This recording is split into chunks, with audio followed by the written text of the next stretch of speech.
নমস্কার বন্ধুরা, বাঙালি রান্নাঘরে আপনাদের সবাইকে স্বাগত। তো আজকে আমি দুটো রেসিপি নিয়ে চলে এসেছি। একটা করব কাতলা মাছ, ফ্রিজে রাখা ছিল, কাতলা মাছের ঝোল করব, আর করব সোয়াবিন দিয়ে আলু দিয়ে একটু কষা কষা মতন। তো আপনারা দেখতে থাকুন, আমার সঙ্গে থাকুন। তো বন্ধুরা, কাতলা মাছ করার জন্য আমি কিছুটা মাছ আগে থেকে আপনাদের দেখিয়েছি।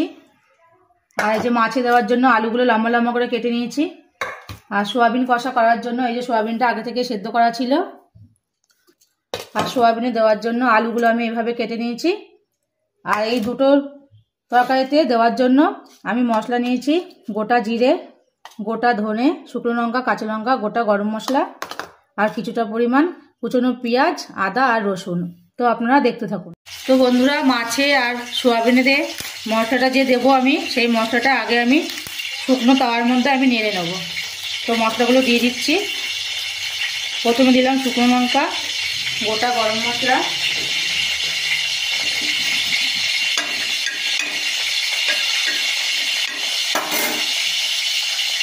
গোটা ধনে আর গোটা জিরে। আমি এগুলো একবারে শুকনো খোলায় তেলে নেব। তো মশলাটা আমি শুকনো খোলায় তেলে নিয়েছি। এবার এটাকে গুঁড়ো করে তরকারিতে আমি নামানোর আগে দিয়ে ব্যবহার করব। তো মাছটা আমি ভেজে দেবো বন্ধুরা। তো কড়াতে আমি তেল দিয়ে গরম করে নিয়েছি। এবার মাছগুলো আমি একে একে ছেড়ে দেবো।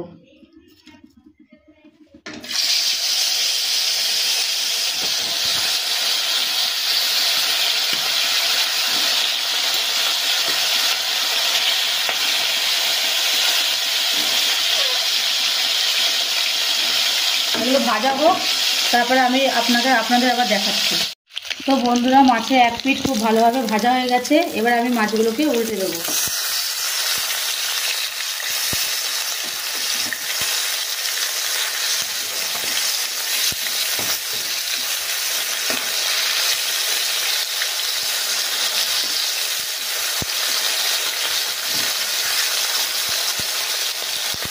মাছটা ভাজা হয়ে যায়, তারপরে আমি আলুগুলো ভাজা বসিয়ে দেবো।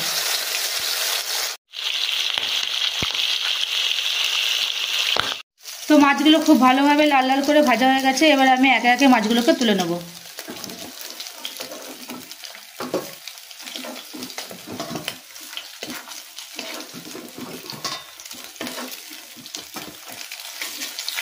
মাছগুলো আমার ভাজা হয়ে গেছে। এবার আমি তেলের মধ্যে জিরা ফোড়ন দিয়ে দেবো। তো তেলের মধ্যে জিরা ফোড়ন দিয়ে দিয়েছি। এবার আমি আলুগুলো দিয়ে দেবো।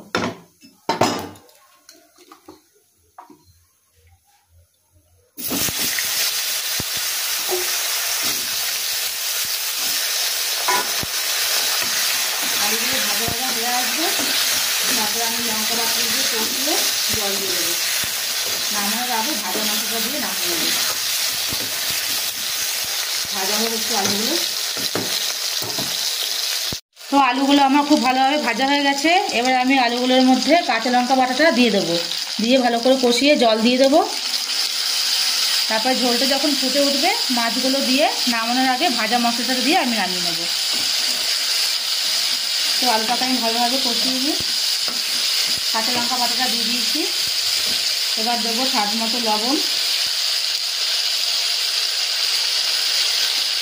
আর দেবো কিছুটা পরিমাণ হলুদ।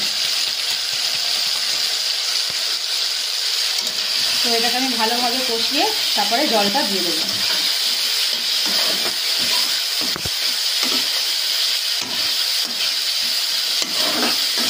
তো আলুগুলো আমার খুব ভালোভাবে কষানো হয়ে গেছে। এবার আমি আলুগুলোর মধ্যে জল দিয়ে দেবো।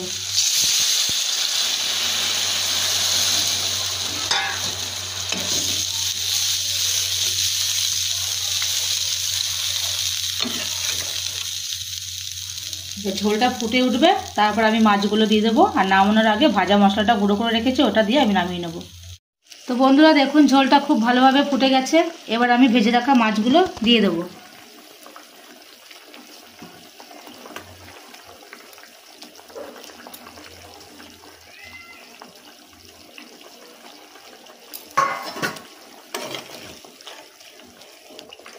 এবার ঝোলটা খানিকক্ষণ ফুটুক, তারপর আমি নামানোর আগে ভেজে রাখা মশলাটা গুঁড়ো করে রেখেছি, ওটা দিয়ে নামিয়ে দেবো। সামান্য একটু ফুটুক ঝোলটা। তো বন্ধুরা মাছটা আমার খুব ভালোভাবে ফুটে গেছে। এবার আমি ভেজে রাখা গুঁড়ো মশলাগুলো দিয়ে নামিয়ে নেব। তো গুঁড়ো মশলাটা দিয়ে দিচ্ছি। মশলা কি কি ছিল? মশলায় ছিল গোটা জিরে, গোটা ধনে, গোটা শুকনো লঙ্কা, কাঁচা লঙ্কা, আর ছিল গোটা গরম মশলা। ব্যাস মশলাগুলো আমার দেওয়া হয়ে গেছে। এবার আমি এটাকে নাড়িয়ে চাড়িয়ে তারপরে নামাবো।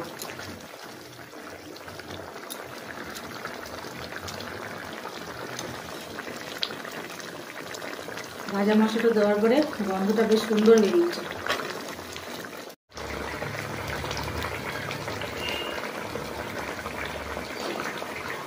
তো বন্ধুরা মাছটা আমার পুরো কমপ্লিট হয়ে গেছে। এবার আমি এটাকে থালার মধ্যে ঢেলে নেব।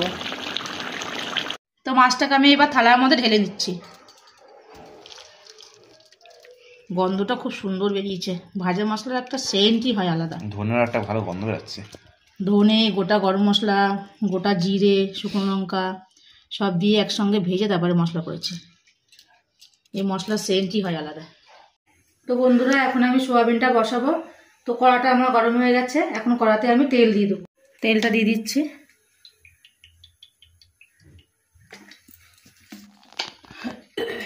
তো বন্ধুরা কড়াতে তেলটা আমার খুব ভালো করে গরম হয়ে গেছে। এবার আমি তেলের মধ্যে দিয়ে দেবো জিরে আর তেজপাতা ফোড়ন।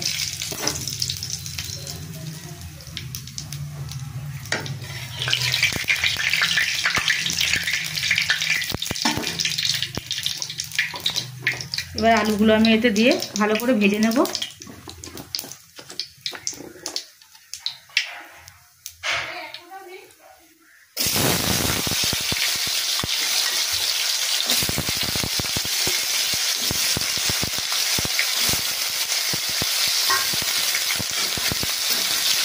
আলুগুলো ভালো করে ভাজা ভাজা হয়ে যায়।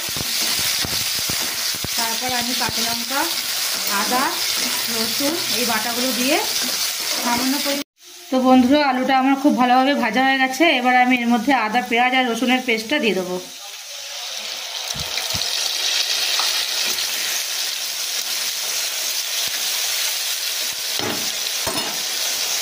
এতে দিয়ে দেবো পরিমাণ মতো লবণ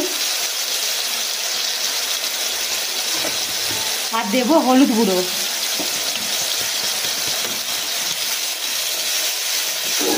এবার এটা ভালো করে কষে নিই, তারপর সামান্য পরিমাণ। তো মশলাটা আমার খুব ভালোভাবে কষানো হয়ে গেছে। এবার আমি কষানো মশলা আলুর মধ্যে সোয়াবিনগুলো দিয়ে দেবো।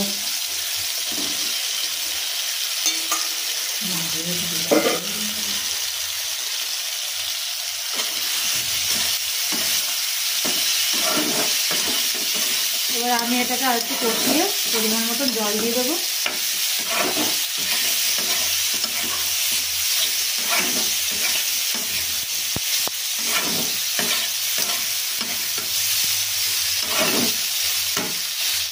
সোয়াবিনটা আলুটা খুব ভালো করে কষানো হয়ে গেছে।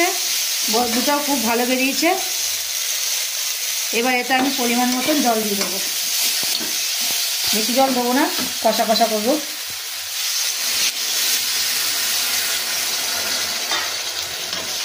জল শুকাবে তো? এবার ঝোলটা একটুখানি ফুটে উঠবে।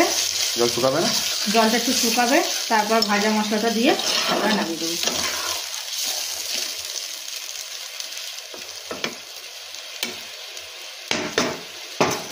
তো সোয়াবিনের জলটা আমার অনেকটাই টেনে এসছে। এবার আমি এর ওপর থেকে গুঁড়ো মশলা ছিটিয়ে তারপরে নামিয়ে দেবো। তো গুঁড়ো মশলাটা দিয়ে দিচ্ছি।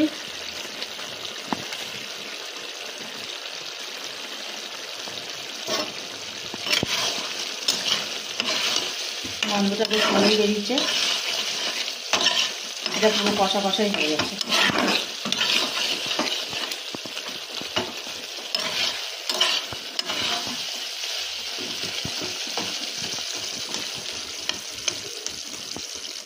তো সোয়াবিনটা আমার হয়ে গেছে। এবার আমি থালার মধ্যে ঢেলে নিচ্ছি।